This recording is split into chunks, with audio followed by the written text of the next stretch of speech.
तनाव की दीवार टूटती क्यों नहीं? जी हां, शाम के 4 बजने वाले हैं और आप देख रहे हैं जी न्यूज का वर्ल्ड एक्सक्लूसिव और मैं हूं सचिन। इस वक्त हम आपके लिए लेकर आते हैं भारतीय सेना के शौर्य की सबसे गौरवशाली कवरेज।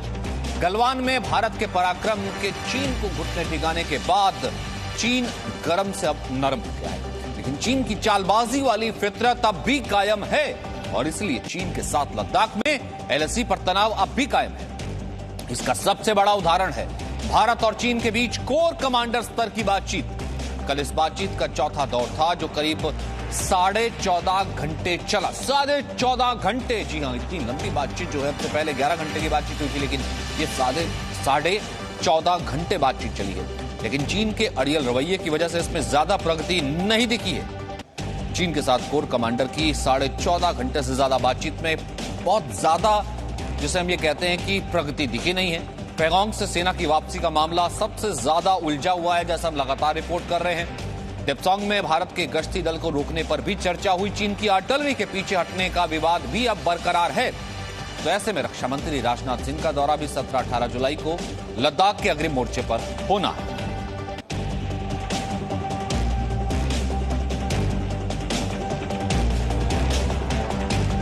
दरअसल खबर यह नहीं है कि सिर्फ कोर कमांडर स्तर की बातचीत हुई है, लेकिन खबर का मतलब क्या है, इस खबर के पीछे की डेप्थ क्या है, वो हम आपको 5 बड़ी बातें बताते हैं। दरअसल ये कि चीन के साथ तनाव अब भी बाकी है, इससे तो साफ नजर आ रहा है, क्योंकि कोर कमांडर्स की अगर बातचीत 14.5 घंटे तक खिंचती है और बातचीत में कोई ज्यादा प्रगति नहीं होती है, उससे अंदाजा लगाया जा सकता है कि यहां पर अभी भी तनाव बरकरार है। पैंगोंग से सेना वापसी का जो सवाल है वो सबसे ज्यादा पेचीदा है, उलझा हुआ नजर आ रहा है। भारत ने कहा था कि यह स्थिति मई वाली जो है बरकरार रखनी चाहिए, 2 मई वाली, लेकिन चीन जो है कहता है पीछे हट रहा हूं, लेकिन पीछे हट नहीं रहा।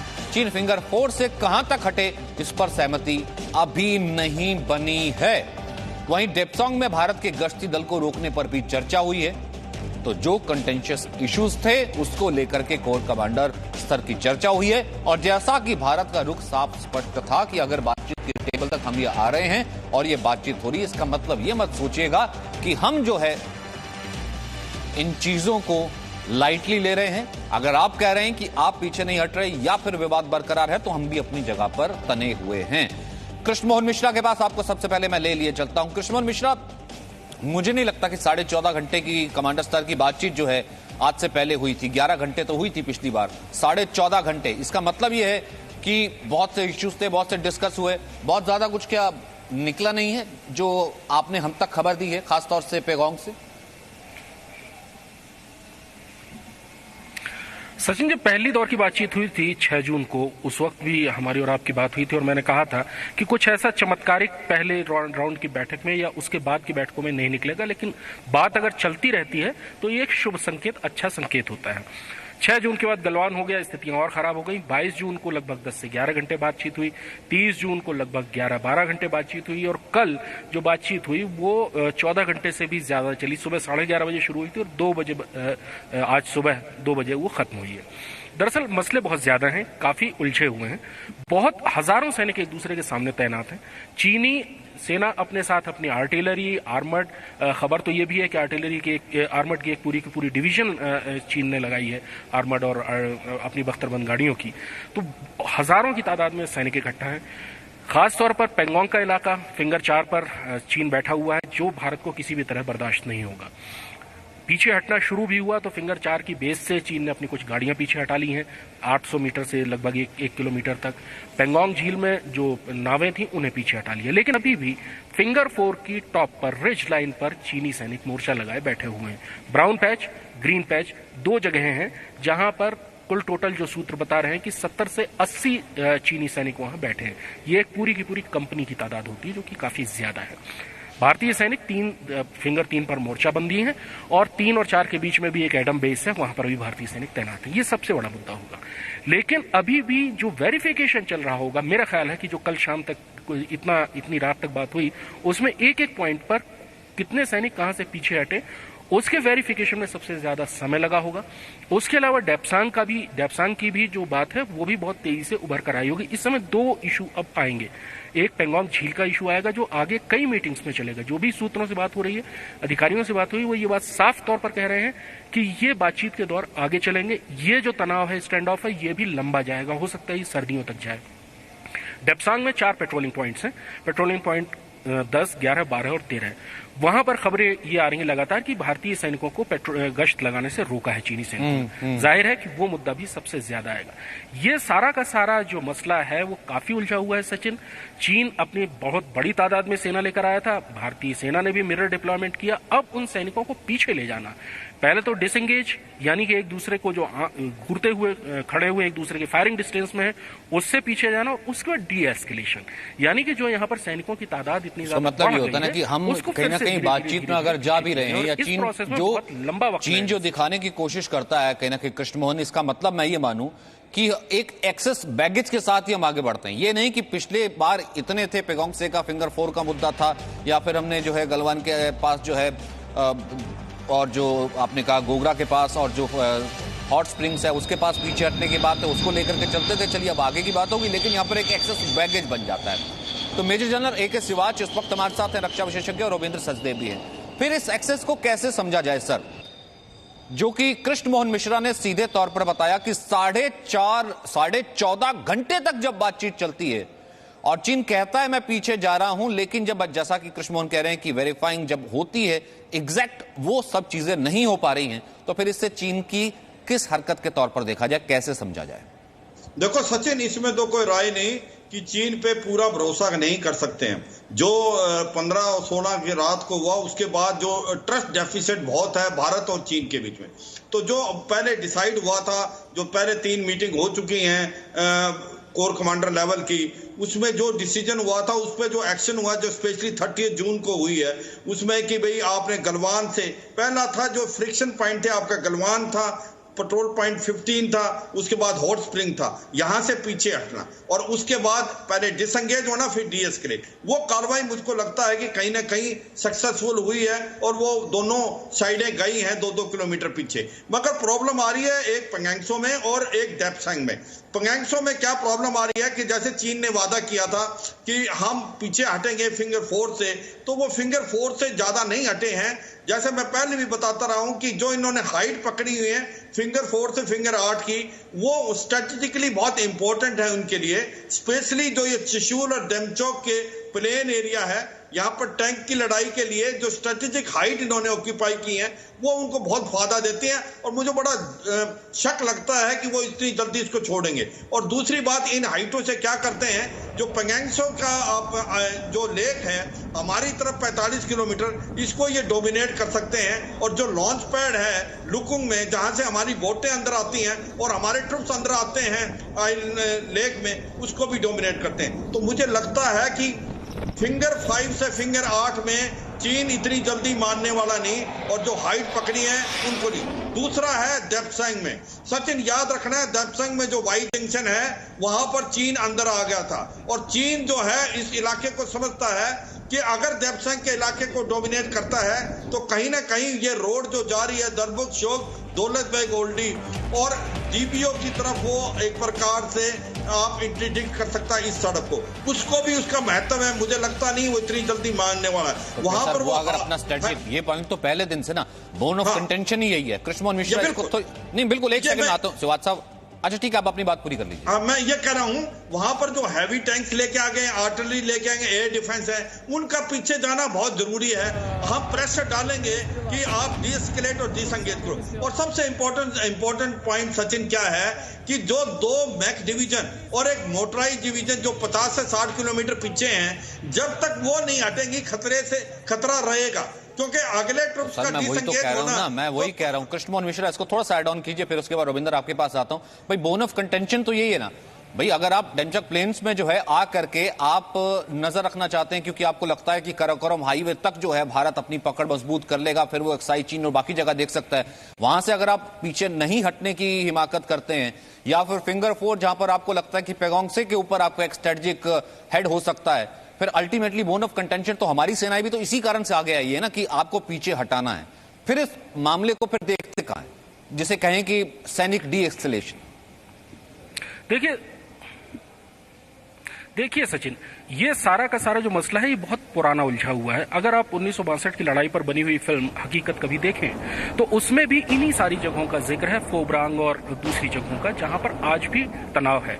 फोब्रांग वो जगह है जो कि फिंगर 1 से थोड़ा पहले पड़ती है। फिंगर 4 से फिंगर 8 के बीच में भी भारतीय सैनिक लगातार पेट्रोलिंग करते रहे। 1999 में जब भारत करगिल युद्ध में उलझा हुआ था तो चीन ने फिंगर 8 से फिंगर 5 तक की सड़क बना ली थी। इससे उनको ये सुविधा हुई कि जब भी भारतीय सैनिक पेट्रोलिंग के लिए आगे जाते हैं वो बहुत कम वक्त में अपनी गाड़ियों से वहां तक आ जाते हैं।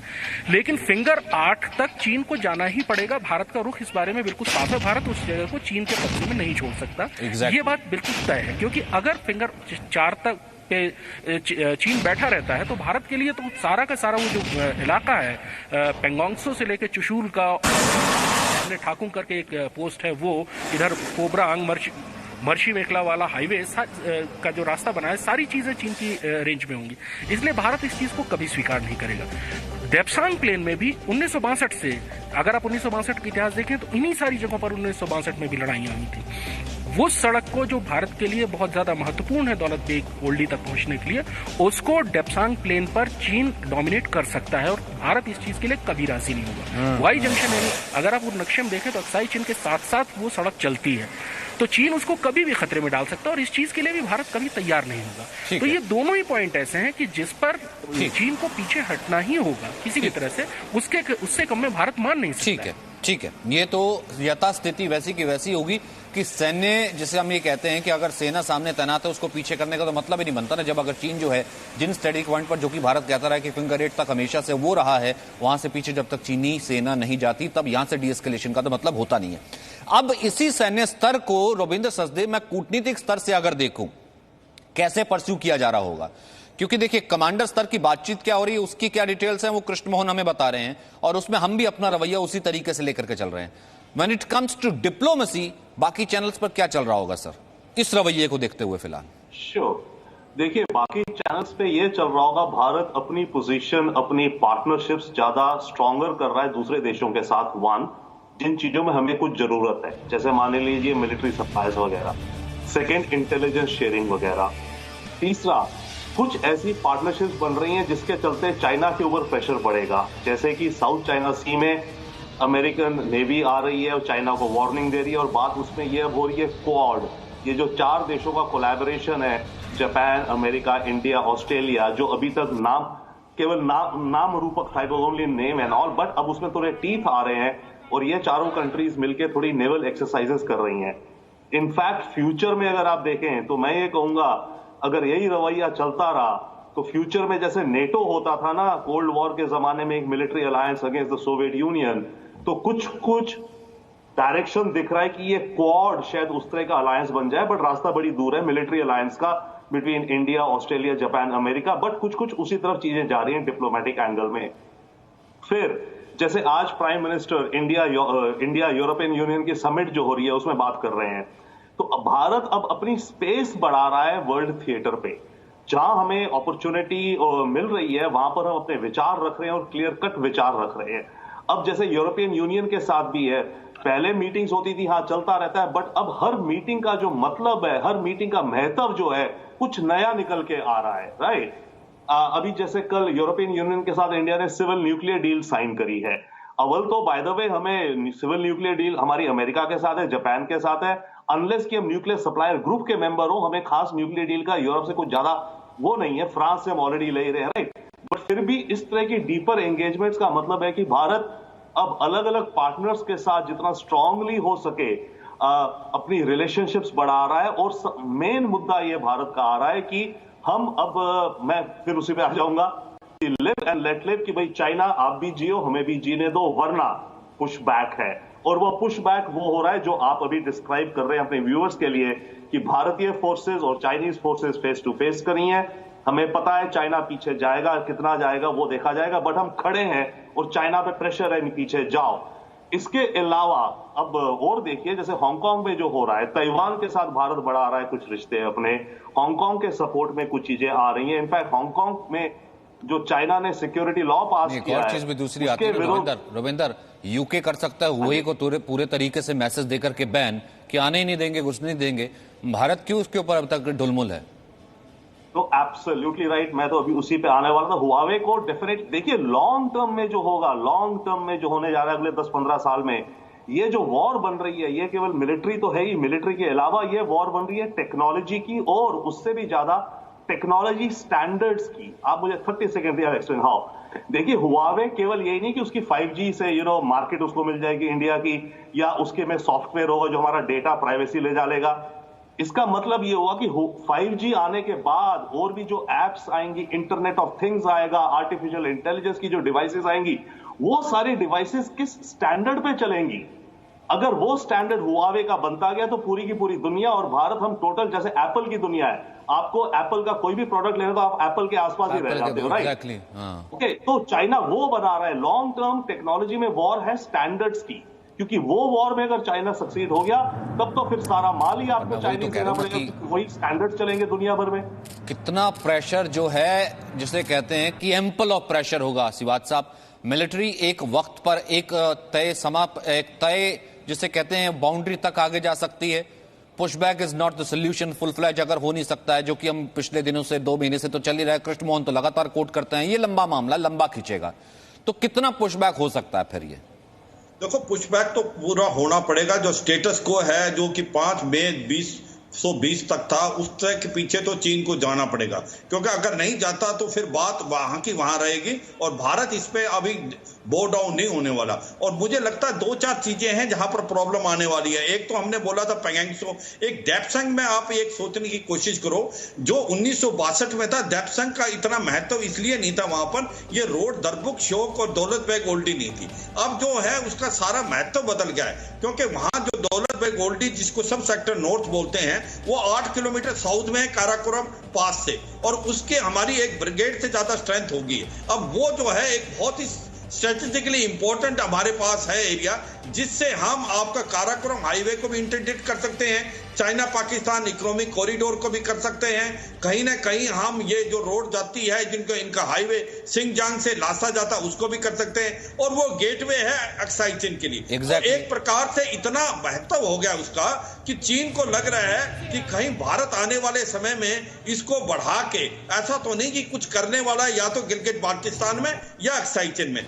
हम इसको मध्य रखते हुए कि हमारी ये जो रोड दरबुक शोक दौलत बेग ओल्डी एक प्रकार इंटरडिक्ट हो सकती है, तो हमने जो नुब्रा वैली से एक नई रोड बना ली है, ससोमा, सेसरला और मोरगो, और वो डीबीओ, वो होगी हमारे को, वो पीछे होगी, उसको इंटरफेयर नहीं कर पाएगा चीन, और वो 70% बढ़ गई है ग्लेशियर एरिया। तो हम अपना इसको सोच के चल रहे हैं कि आने वाले टाइम में हमने चीन को कैसे काउंटर करना है। मैं कुछ 2-4 बातें और बताना चाहूंगा, जिस तरीके से रविंद्र सचदेव साहब ने भी बोला कि देखो, अभी एक बात तो माननी पड़ेगी कि चीन अकेला पड़ गया पूरे वर्ल्ड में। मुझे लगता है चीन का पासा गलत हो गया। चीन ने जो सोचा था वो नहीं। आज की तारीख में अमेरिका जो अलग पड़ गया था, आज सभी अमेरिका के साथ खड़े हुए हैं और चीन अकेला पड़ गया है। चाहे वो साउथ चाइना सी में है, हांगकांग में है, ताइवान के अंदर है, या ईस्ट चाइना में सी में है, या आपका तिब्बत के अंदर हो गया है, या आपका ऑस्ट्रेलिया अभी आ गया, जापान खुल के आ गया है, साउथ कोरिया खुल के आ गया है। क्वाड का अब हमारा जो एक प्रकार से नाम के ऊपर थी, आज वो एक्सरसाइज करने लगा, नेवल एक्सरसाइज करने स्टार्ट होगा। तो एक प्रकार से ऐसा लगता है कि चीन ने जो अपना जो पासा है वो गलत डाला है। सर, जिसे कहते हैं कि चीन की एक आदत रही है, अगर किसी की लैंड पर वो आ जाता है, फिर उसके बाद वो 4 कदम आता है, 2 कदम पीछे जाके उस 2 कदम आने की कोशिश करता है। तो कम से कम चीन को अगर ये लगा है कि इस बार पासा उल्टा पड़ गया, तो फेस ऑफ के तो वो बिल्कुल मूड में नहीं है, साफ नजर आता है, लगातार इसके वो संकेत भी देता रहता है। लेकिन फिलहाल जो है, यहां से जो है भले चीन टाइम बाय करने की कोशिश कर रहा हो, फेस सेविंग की कोशिश कर रहा हो,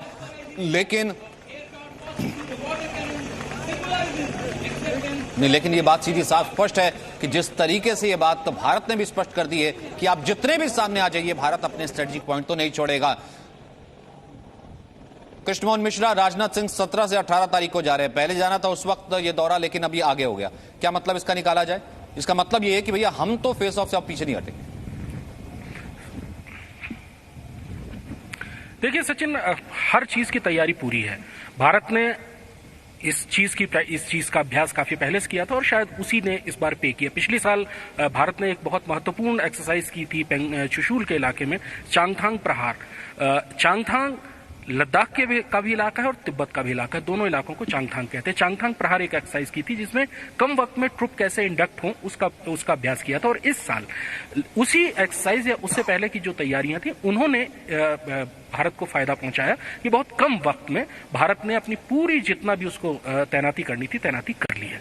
रक्षा मंत्री का 2 दिन के लिए लेह आना बहुत महत्वपूर्ण है। वो सारी सुरक्षा व्यवस्थाओं को देखेंगे, लेकिन इसमें एक खास बात और भी है सचिन कि वो सिर्फ चाइना बॉर्डर यानी लाइन ऑफ एक्चुअल कंट्रोल पर नहीं जाएंगे, लाइन ऑफ कंट्रोल पर भी जाएंगे।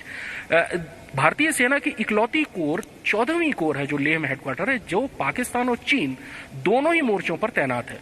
14वीं कोर का एक मोर्चा पड़ता है करगिल की बहुत मशहूर लड़ाई 1999 में, करगिल द्रास से लेकर बटालिक, और वो सियाचिन तक जाता है। दूसरा हिस्सा उसी का आता है जो सियाचिन के आगे से शुरू होकर चुमुर तक जाता है। दोनों ही जगहें 14 कोर में हैं और दोनों ही जगहों पर 2 दिन रहेंगे रक्षा मंत्री यहाँ पर। वो पाकिस्तान भी जाएंगे, चीन भी जाएंगे, यानी कि चीन के साथ तो तैयारी वो देखेंगे ही, पाकिस्तान के साथ भी तैयारी वो देखेंगे कि कहीं पाकिस्तान इस मौके का फायदा उठाने की सोच तो नहीं रहा है। और अगर सोच रहा है तो विस्तारवाद और आतंकवाद, यानी कि दोनों को जो है करारा जवाब देने की तैयारी होगी। पहले प्रधानमंत्री आए थे, अब रक्षा मंत्री भी आएंगे। बहुत बहुत शुक्रिया, मेरे पास वक्त इतना ही है। आप सभी का मेरे साथ बने रहने के लिए छोटा सा ब्रेक, खबर लगातार जारी।